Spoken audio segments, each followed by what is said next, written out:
This guy put a paragraph about He's this. gonna- Created 3 inventions that accidentally caused the deaths Hey, Juan, watch this, man. Yes. I'm about to go to bed. I mean, millions if of you're really, Alright. I mean, Watch it, scientists watch created it, watch it. 3 inventions that accidentally caused the deaths of millions of people, including himself. Not only that, they decreased the average intelligence of people all around the world, increased crime rates, and caused 2 completely separate environmental disasters that we are still dealing with today. Part of this video is sponsored by Ren. More about them at the end of the show. In 1944, as a young chemist who had just finished his master's, Claire Patterson went to work on the Manhattan Project, building the first nuclear weapons.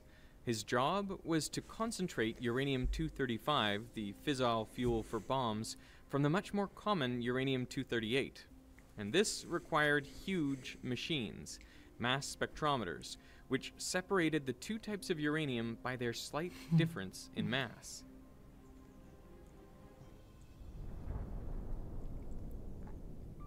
After the war, Patterson went back to grad school to get his PhD.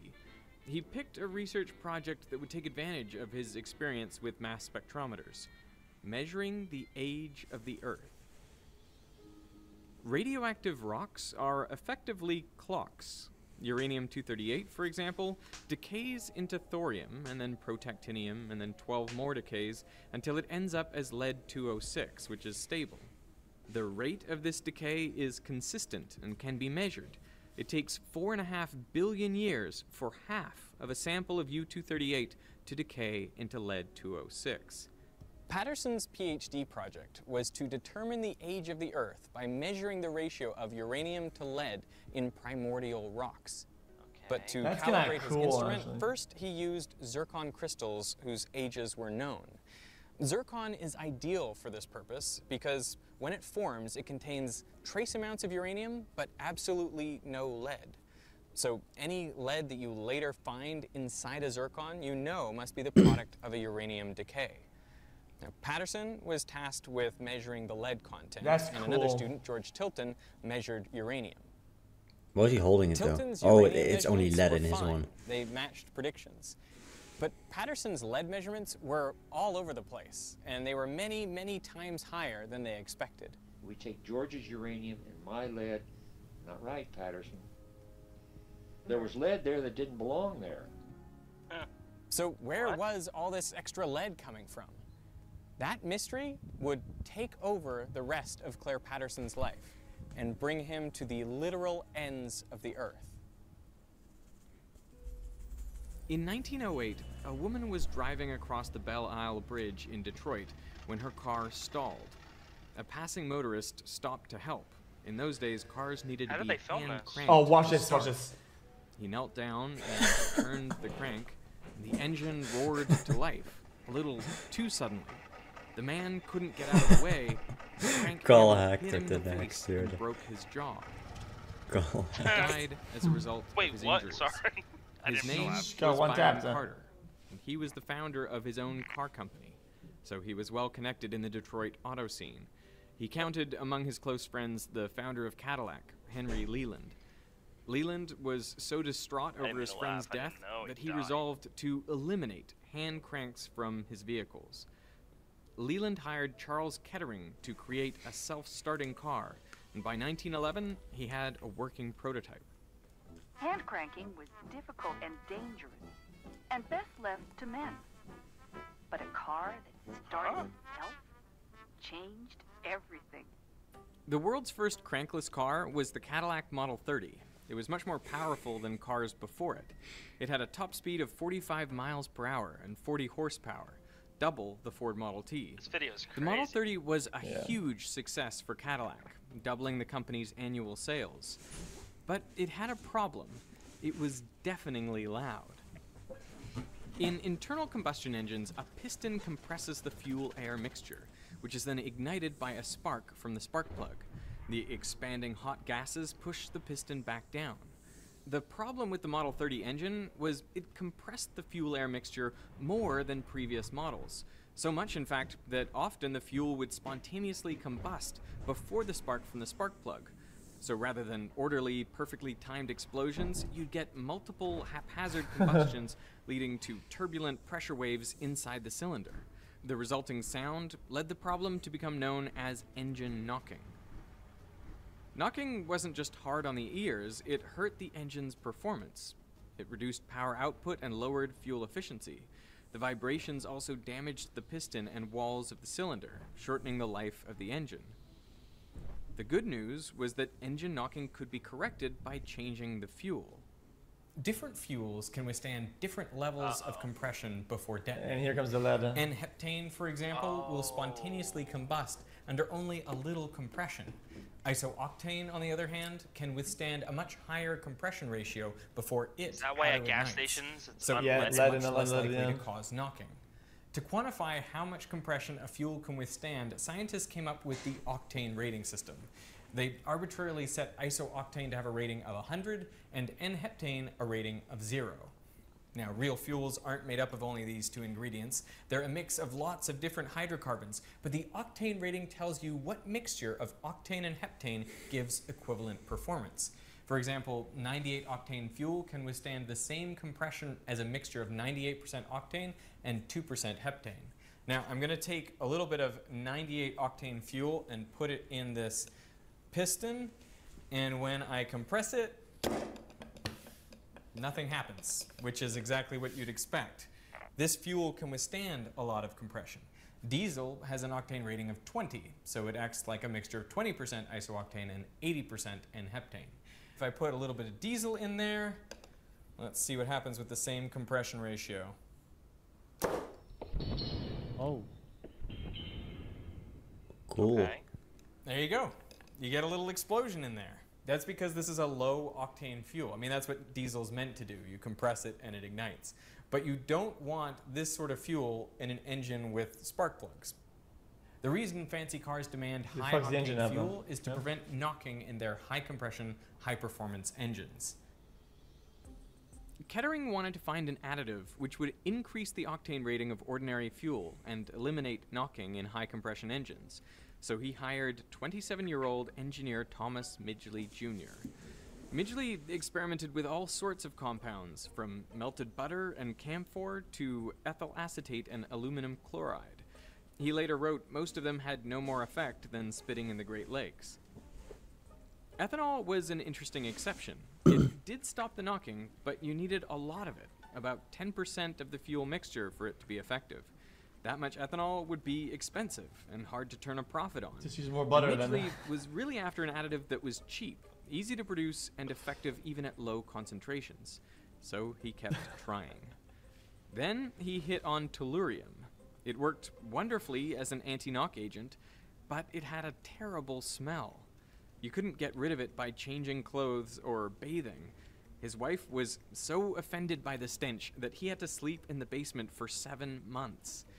Midgley wrote, "I don't think that, although this doubled the fuel economy, humanity would suffer this smell."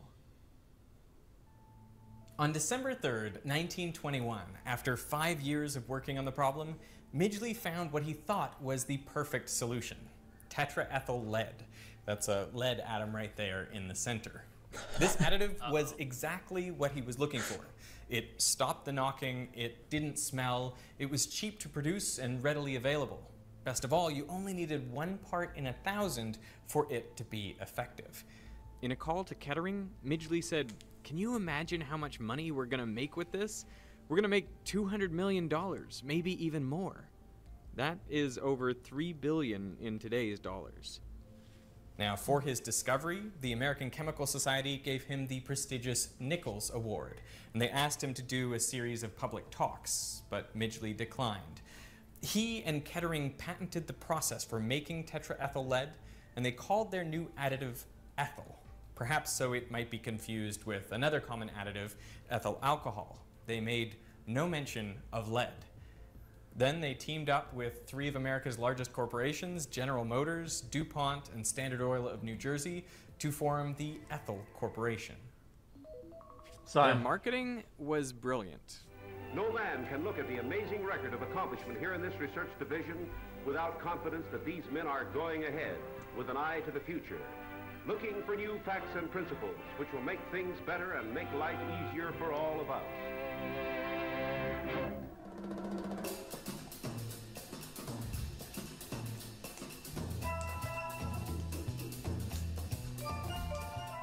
At the 1923 Indianapolis 500, the top 3 finishers all used ethyl, and the demand for leaded gasoline took off.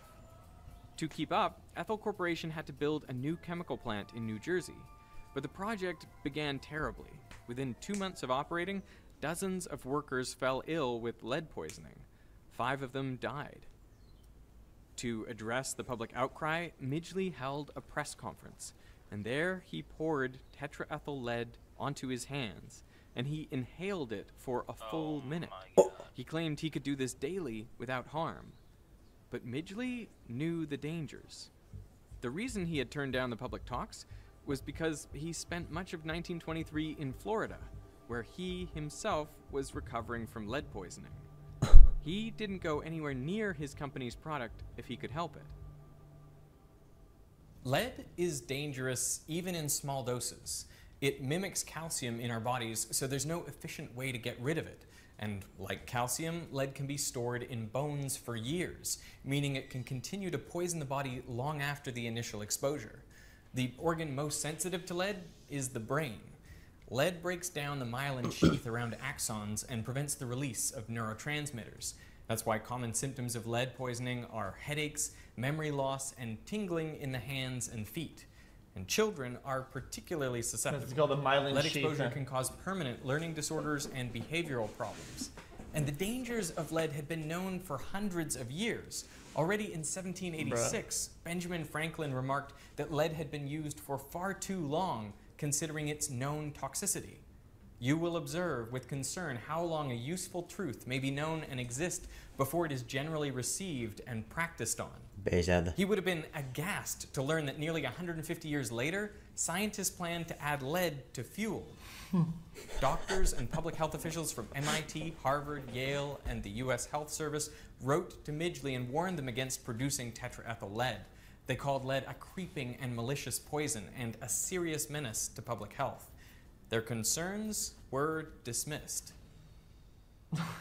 Who cares, motherfucker? Just the right amount of fluid containing tetraethyl lead and dye is added to the gasoline. No one doubted that a lot of lead was bad for you, but how much harm could a little lead do? By the 1950s, millions of motorists globally were burning lead in their cars and releasing it into the air. Some of that lead ended up on Claire Patterson's zircon samples, preventing him from determining their age. In 1952, he moved to Caltech, where he built a new lab from scratch. Suspicious of environmental contamination, he tore the electrical cables out of the walls to remove the lead solder. He cleaned the floors and benches daily with ammonia and made sure that air was always being blown out of the lab. To go inside, you had to wear a plastic bunny suit. Patterson basically invented the clean room. Inside that room, he turned his attention to the oldest rocks in the solar system, meteorites. All the original rocks on Earth had long since been destroyed by tectonic activity. But meteorites come from asteroids, which formed around the same time as Earth. They have just been drifting through space until they entered the Earth's atmosphere. So the best way to measure the age of the Earth was to measure the age of meteorites. Patterson measured 5 meteorites, each with 3 different radiometric dating techniques, and he found they were all 4.55 billion years old. That number is within 0.15% of the currently accepted value for the age of the Earth. You know, before Patterson's experiment, people thought the Earth was 1 billion years younger. So Patterson had done it. He measured the age of the Earth. But he wasn't done getting rid of lead contaminants. Public concern about lead exposure had continued to grow. But President of Standard Oil, Frank You could Howard, just use pushed Google, back, but saying, whatever. "We do not feel justified in giving up what has come to the industry like a gift from heaven on the possibility that a hazard may be involved in it." Scientists funded by the Ethyl Corporation claimed that lead was a natural part of our environment and therefore not harmful to people. But Patterson wondered, just how natural is the lead in our environment? And he had just the skills to find out. He began by measuring lead in the oceans. If it were natural, he expected the concentration of lead to be the same regardless of depth. But if lead pollution had increased recently, it would be more concentrated near the surface. He took samples in the Pacific and Atlantic Oceans down to a depth of 4 kilometers. And sure enough, lead concentrations were nearly 10 times higher near the surface. Lead pollution was clearly recent, but when exactly had it occurred? To find out, Patterson had to go to Greenland and Antarctica. Ice cores record the level of lead in the air going back thousands of years. The levels of lead in the atmosphere have been elevated for the last 4,500 years. All of it is due to human activity, mainly smelting ores to make metal. You can see the rise and fall of the Greek and Roman empires, the dip caused by the Black Death in the 1300s, and of course the spike in the 20th century due to industrialization and tetraethyl lead. Yeah. So what did this do Wait, to people? all the way back down too, Patterson though. looked at the lead levels in the teeth and bones of recently deceased Americans, and for comparison, he measured the lead in bones and teeth of Peruvian and Egyptian mummies. Since they lived over 1,600 years ago, they would have been exposed to much less lead in their lifetimes. Wait, so we're all just brain He dead. expected to find modern Americans had about 100 times as much lead in their bones, but results showed it was closer to a factor of 1,000. 20th century Americans had 1,000 times more lead in their bones than their ancestors. Studies of baby teeth revealed That's that fucking even crazy. lead exposure well below the level considered safe resulted in delayed learning, decreased IQ, and increased behavioral problems. Right now, it all makes sense broad now. consensus on the part of everybody except the lead All and makes its, and sense its now. spokesman that lead is extremely toxic at extremely low doses. A follow-up study showed that those with higher levels of lead in their baby teeth were many times more likely to fail out of high school. As a result of studies like these, the CDC's guidelines for the acceptable level of lead in children's blood dropped from 60 micrograms per deciliter down to 3.5. And as far as we know today, there is no safe level of lead. Globally, lead is believed to be responsible for nearly 2/3 of all unexplained intellectual disability. According to a study published in 2022, more than half of the current US population, that's 170 million people, were exposed to high levels of lead in early childhood. Those born between 1951 and 1980 are disproportionately affected. The authors estimate that in aggregate, lead caused a loss of more than 800 million IQ points. The world is less intelligent today because of leaded gasoline. But there are even more troubling correlations. The US saw a steady rise in crime from the 1970s to the 1990s. Then it abruptly declined. This graph looks eerily similar to a plot of preschool blood lead levels, just offset by 20 years. The obvious question is, did kids who were exposed to higher levels of lead grow up to commit more crimes than they otherwise would have? You might think this is just a spurious correlation, but the same pattern appears in many countries, including Britain, Canada, and Australia. That's fucking crazy. And we know there's a causal connection between lead exposure and antisocial or violent behavior.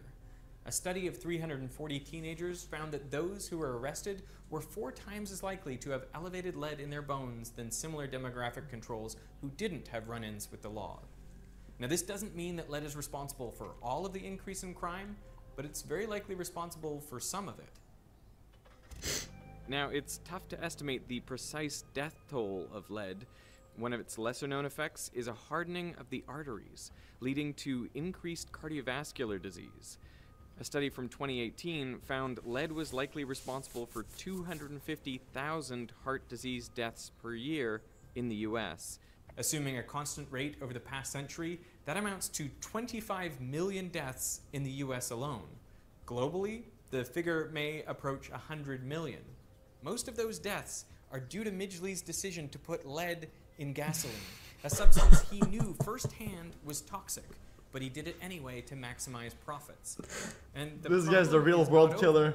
Current estimates of deaths That caused by Taylor lead Swift range shit. from 500 to 900,000 You per just year. didn't care. The 2020 UNICEF report warns that 1 in 3 children globally, that's over 800 million children, have blood lead levels at or above 5 micrograms per deciliter. A lot of this lead now comes from batteries and industrial processes, but some is still due Germany. to Midgley's invention. Now, after Midgley's success with Ethel, he was put in charge of another engineering project. GM wasn't just making cars, but also household appliances. Oh, no. The Is that fridges had a problem. Wait, it The didn't two stop? most common gases used as wait. refrigerants were methyl formate and sulfur dioxide.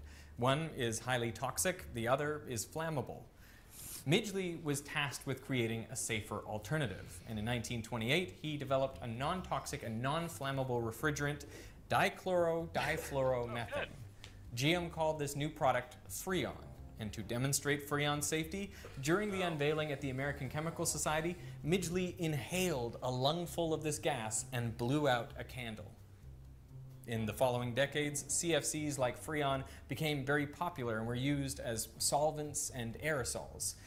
The problem is CFCs are light and stable. When released into the atmosphere, they climb up into the stratosphere, where they can remain for 50 to 100 years. But if a CFC molecule is hit by an ultraviolet photon of just the right energy, it breaks apart, releasing a chlorine atom. And this chlorine atom can then react with ozone, breaking it apart into chlorine monoxide and oxygen gas. The result was another environmental disaster, the hole in the ozone layer. With less ozone, more UV light penetrates this the guy atmosphere, fucked increasing rates of everything skin up. cancer and cataracts. Plus, CFCs are potent greenhouse gases. Per kilogram, they produce 10,000 times was more warming one- than CO2. One guy The did historian this? John McNeil wrote that Midgley had more impact on the Classic. atmosphere than any other single It's organism some greedy in fucking Earth's American, history. of course. An agreement to phase out CFCs, the Montreal Protocol, went into effect in 1989. And the ozone layer is now showing signs of recovery, although it'll take many more decades to fully recover. In 1940, at the age of 51, Midgley contracted polio and became physically disabled. So to help him get up, he devised a mechanical bed controlled by a series of ropes and pulleys. On November 2nd, 1944, while using the contraption, he became tangled in the ropes and died of strangulation.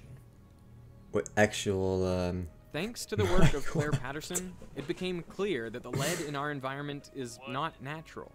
Burning lead in combustion engines spread the toxic element across the planet, into the air, oceans, the snow at the South Pole, and even our bones. Japan was the first to ban leaded fuel in cars in 1986, but other countries soon followed suit. Algeria was the last to do so in 2021. The UN calculates that the elimination of lead from gas saves over 1 million lives per year and $2.45 trillion. But leaded gas is still used, by the way, in piston-driven airplane engines. That's now the largest source of lead emissions into the air in the US. You will observe with concern how long a useful truth may be known and exist before it is generally received and practiced on.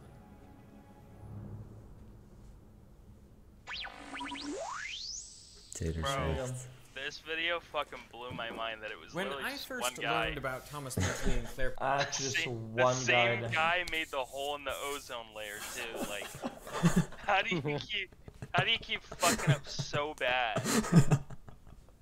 And then he died by getting tangled in his contraption? Like, what? Yeah, well. What the fuck? I'm going to bed. Dude, imagine being that guy and then being laughed at by adult children. Like, that's just a legendary dude.